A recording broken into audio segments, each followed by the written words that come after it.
Selamat pagi Pak Leo, perkenalkan nama saya Mika Jonathan Purwaning 25F10009. Saya Jovan dengan NIM 25F30001.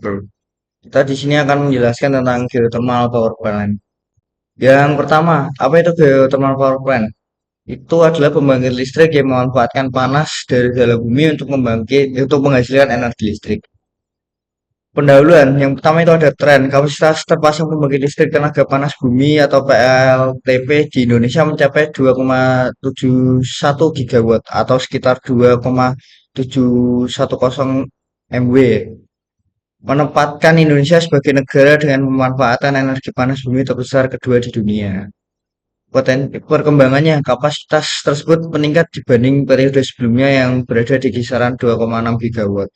Potensi ke depan dengan potensi mencapai 27 sampai 28 gigawatt dan kapasitas terpasang yang terus meningkat, panas bumi menjadi salah satu tulang punggung Indonesia dalam mendorong transisi energi bersih. Namun pemanfaatan ini saat ini baru mencapai 10% dari total potensi nasional. Yang berikutnya ada prinsip kerja. Yang pertama itu ada pengeboran, lalu kedua ada produksi uap, yang ketiga ada pemisahan, yang keempat ada memutar turbin dan generator, yang kelima kondenisasi, yang keenam ada reinjeksi. Lalu ada tiga jenis siklus uap. Yang pertama, siklus uap langsung. Jadi, eh, uap panas dari sumber produksi digunakan langsung untuk memutar turbin. Lalu untuk siklus uap terpisah, itu uap panas dan air panasnya itu dipisahkan terlebih dahulu. Lalu air panasnya reinjeksi ke dalam bumi karena kita hanya memerlukan uap panasnya saja. Lalu uap panasnya digunakan untuk memutar turbin. Yang ketiga ada siklus biner.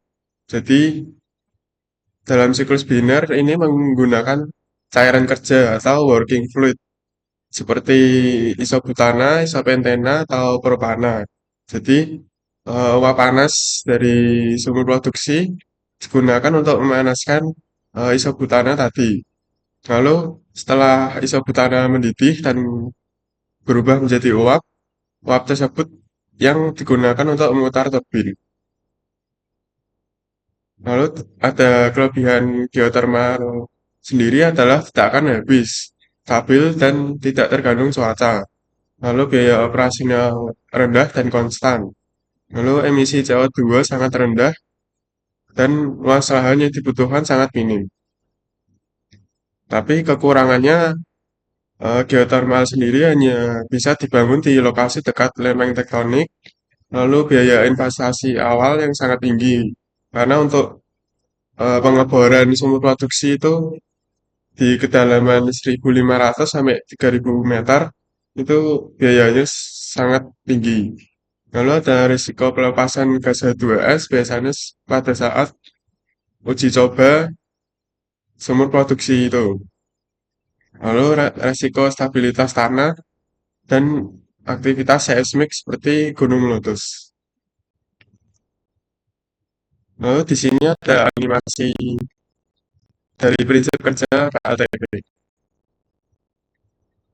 Energi panas bumi seperti air panas yang dididihkan dalam ceret. Kami menyebutnya sebagai konsep ceret. Alih-alih menggunakan kompor untuk mendidihkan air, energi panas bumi menggunakan panas dari dalam bumi. Cara kerjanya sebagai berikut. Panas alami bumi membentuk sumber daya geotermal atau panas bumi.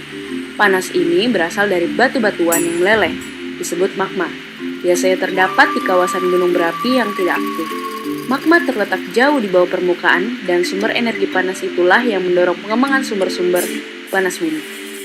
Selama ribuan tahun, air hujan merembes melalui celah atau retakan pada permukaan bumi dan mengumpul pada reservoir bawah tanah di atas magma. Magma ini kemudian akan memanaskan air ke temperatur di atas 500 derajat Fahrenheit untuk mendapatkan zat cair dan gas atau fluida yang bertemperatur dan bertekanan tinggi. Sumur dibor dari kedalaman 3.000 sampai 10.000 kaki dari permukaan bumi. Sumur-sumur produksi tersebut kemudian membawa cair panas bumi ke permukaan dan dapat digunakan untuk membangkitkan tenaga listrik. Karena tekanan tinggi dalam reservoir panas bumi gas cair tersebut akan secara alamiah mengalir ke atas dan melalui fasilitas pengolahan di permukaan. Gas cair panas bumi mengalir melalui wellhead atau kepala sumur dan jaringan pipa sebelum dialirkan ke separator, di mana uap panas dipisahkan dari air panas. Air panas yang dipisahkan tersebut disebut brine, kemudian diinjeksikan kembali ke reservoir, lalu akan dipanaskan kembali oleh magma dan akhirnya dimanfaatkan lagi. Inilah yang menjadikan panas bumi sebagai energi terbarukan. Dari separator, uap panas dialirkan ke pembangkit listrik melalui sistem jaringan pipa besar di bawah tanah.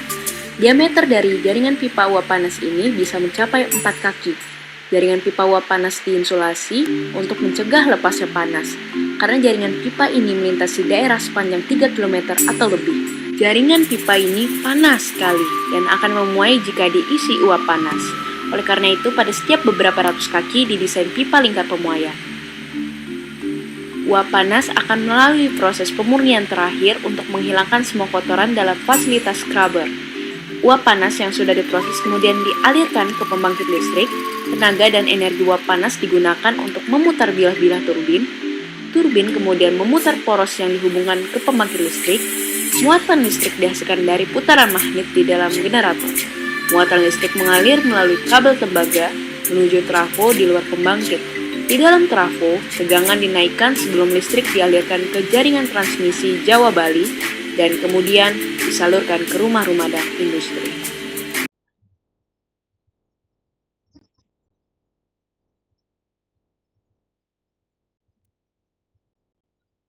Demikian presentasi dari kami. Bila ada salah atau kurangnya, kami mohon maaf. Terima kasih.